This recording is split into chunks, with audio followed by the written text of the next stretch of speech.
We're here at Lisbon, capital of Portugal, for a few days just to get a snapshot of what the area is like, what the food's like, what the sights are like, and we're going to take you with us. Welcome to another Grey Matters travel special.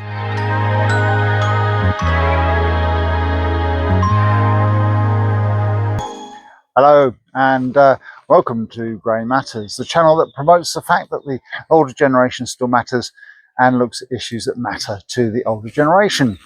Well, as I said, we're here in Lisbon in Portugal, actually at the moment in Sintra, outside the city.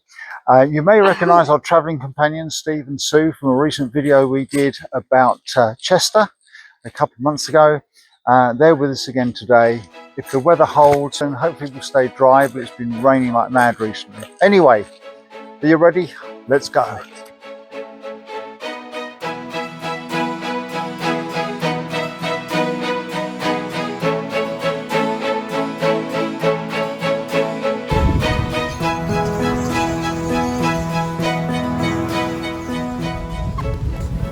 We start our snapshot in the park and gardens of the Pena Palace, high above Sintra town. They cover around 500 acres and consist of woodlands, lakes, bridges, caves, pergolas and fountains.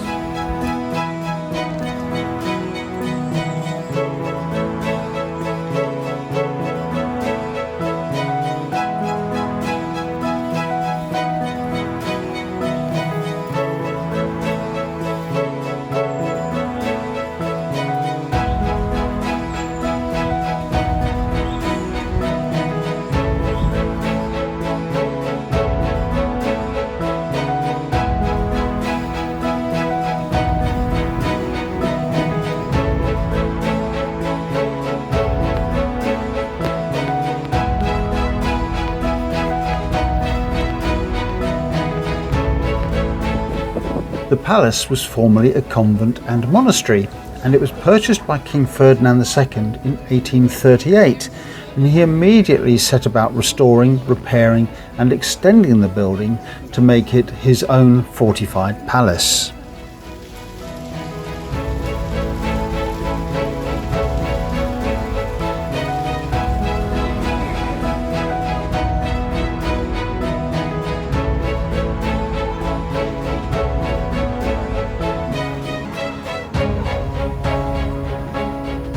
The palace interior is impressive. Ornate plasterwork, imaginative tiling and the uncommon use of papered walls all combine with some incredible furnishing to give visitors an insight into 17th century opulence.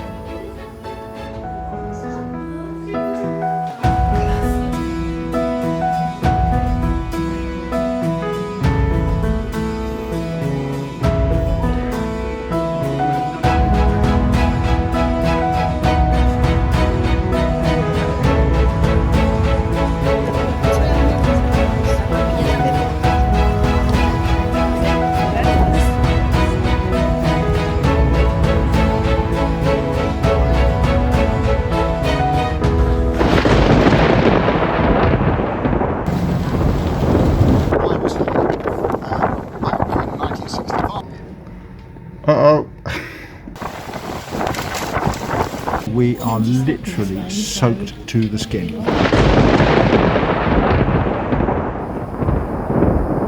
If you don't mind some very long queues, one very popular tourist activity is to ride a vintage number 28 tram. It runs from Martin Moniz to Campo Urique, passing through many of Lisbon's top tourist areas.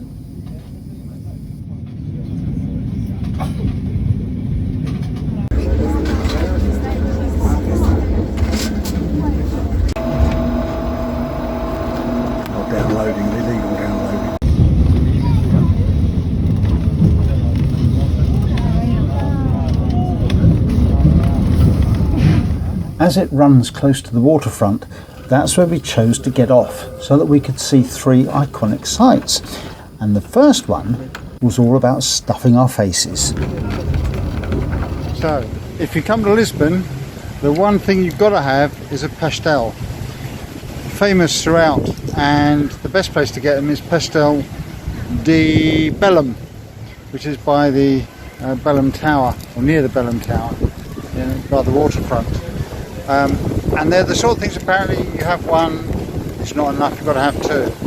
So we're going to give it a look. It's sort of a custody thing there.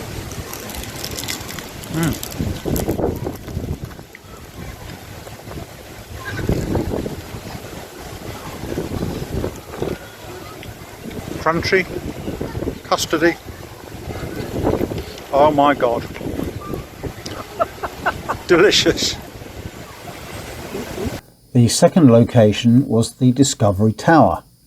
Now, when I was here in 1965 on a school trip, it was known as the Henry the Navigator Monument. For a couple of euros you can go up to the top floor for some high altitude views.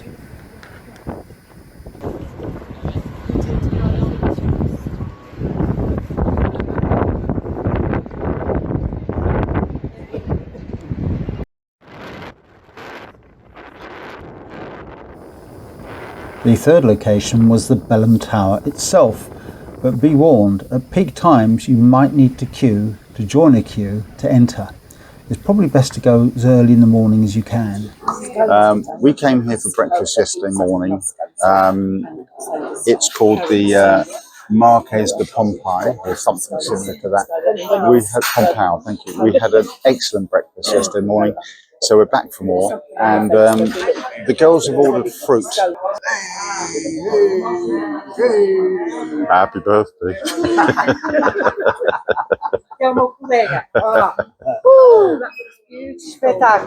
Spectacular. Yes. Espetáculo.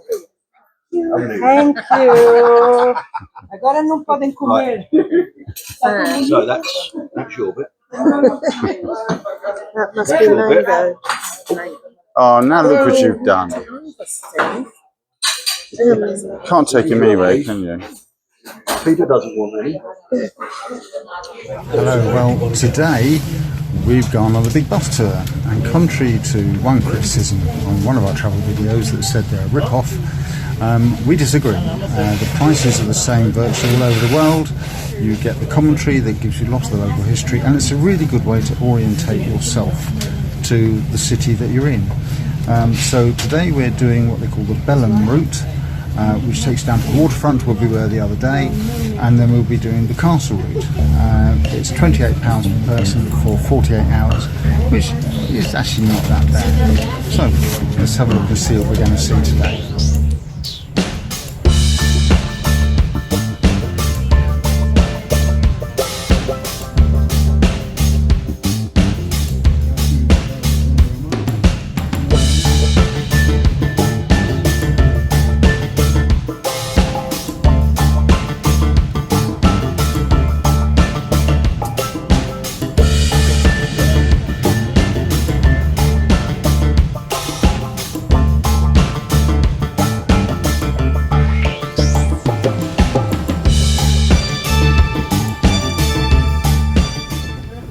Portuguese have a love of tiles, and many of the buildings are clad in bright and often complex tiled designs.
I'm not nearly as impressed with this city bus tour as I've been with others in other countries, largely because out of the 2 hours we've been on it, most of that time was spent sitting in traffic, because Lisbon seems to be just full of traffic lights and traffic, and I've never experienced that extent before.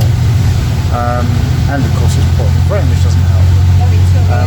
So again, it's up to you. If you want to spend the 28 euros city traffic, maybe down to timing, what time of the day you go. We called one of the buses about 10:30, so maybe an afternoon one might be better. But that's down to you. So we decided it had virtually stopped raining. We were going to come out for a bit of cake and a hot drink in the place where we had our breakfast. Unfortunately, on the way over, the heavens opened and we are literally soaked to the skin. Thank you, Olga. Obrigado. Husband for me? Yes. Yeah. Oh, no. No. It wouldn't. No. Another. Ah. Oh. It's taken me 50 years to wear him in. There's nothing wrong with me. Me good. Dinner. I'm good. Oh, perfect. Thank you, darling. Thank you very much. Now these are called Molotovs. These are called Molotovs, as in the cocktail. I'll take it. It's like that up there. Oh, And it's a meringue, yeah, of sorts. it's a wet meringue.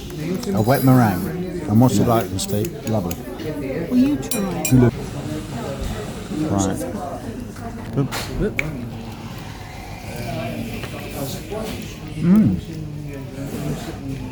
It's like a chewy. It's nice, isn't it? System. I don't know what this is, but this is very good. Oh, that's it's got ears. See, when you look on the other side, it's got a face and an umbrella. As you walk through the city, check out the pavements. Not only are they cobbled, but many have beautifully intricate designs. Right, so today we are on a city tour, but taking in the castles, which with some spectacular views over the city, I believe. But we've been hit with so much rain that a lot of the sites that we wanted to see, we just couldn't get to. I mean, we're on our second complete set of clothes because we've just been completely drenched. And it has, pardon the pun, put a bit of a damper on the trip. But today, nice weather, and should be plenty to see, so let's go. Oh, and it's windy. We knew it'd be windy here. We're at the Castle St George, where it's on the top of the hill, great views, so of course it's going to be windy.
passes on this side of the castle would have been quite difficult with this amount of wind. The arrows are going to run the wrong way. You're going to have the wind in your eyes all the time. This will certainly be the direction of photography.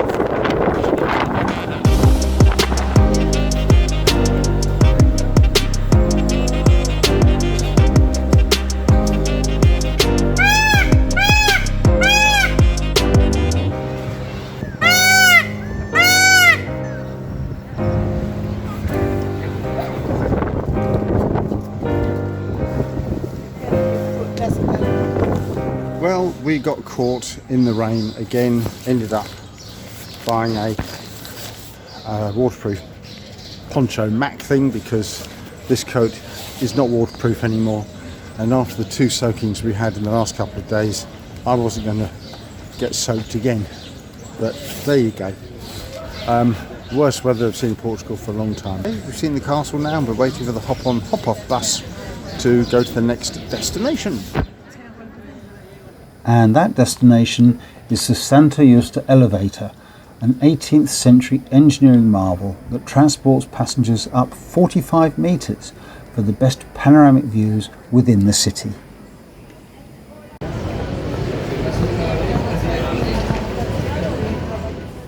We stayed at the Fenix Lisboa Hotel in a very comfortable and well-appointed standard room with a huge TV, minibar, really nice beds and excellent views of the wet weather chaos in the streets below. Well, little did we or anyone else know for that matter how serious and dangerous this situation was going to become in just a few hours.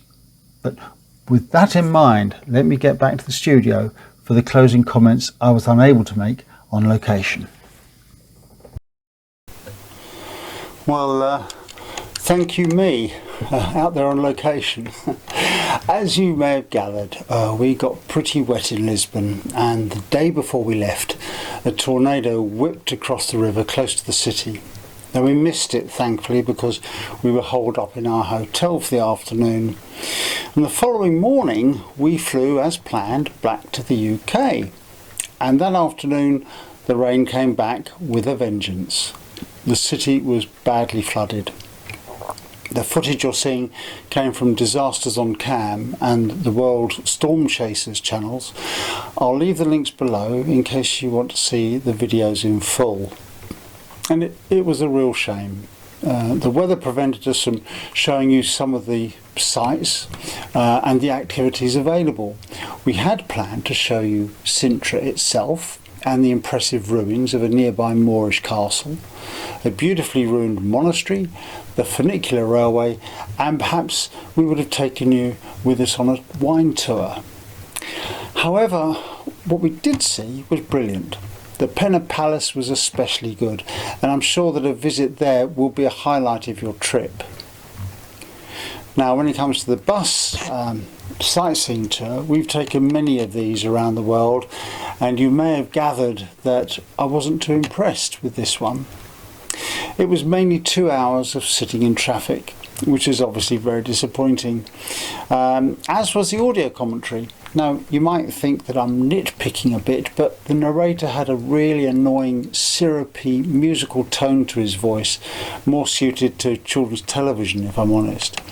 And although, yes, we were sat in traffic jam, I don't want you to think that we were just stationary for most of the 2 hours. We did progress, we did get around the city, but there were so many sets of traffic lights, so much traffic, it took, well, all of that 2 hours to get around the places, so it wasn't good.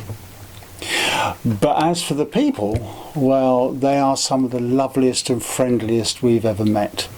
And it appears that English is virtually the second language in Portugal, but please do make an effort to learn some key Portuguese phrases. It really is appreciated. Even then, I mean, we had some great conversations with people who spoke almost no English and us no Portuguese. If you need to make yourselves understood, it's not too difficult. Well, we may go back. Have you been to Lisbon? If we go back, what should we include in our itinerary? Are there any tourist traps to avoid? Do let us know your thoughts in the comments. And we've got another travel video coming up soon. We're going to visit Whitby up in the north of England. Now, we've heard some great things about the area, and I believe there are several good fish and chip shops there. So have you any recommendations for the best chippy? We'd love to hear them. Again, leave them in the comments. And that just about wraps up this edition of Grey Matters. Thank you very much for joining us. Don't forget to like, subscribe and hit that notification bell to be kept appraised of further content from us. But in the meantime, again, thank you for joining us. We'll see you next time on Grey Matters. Bye for now.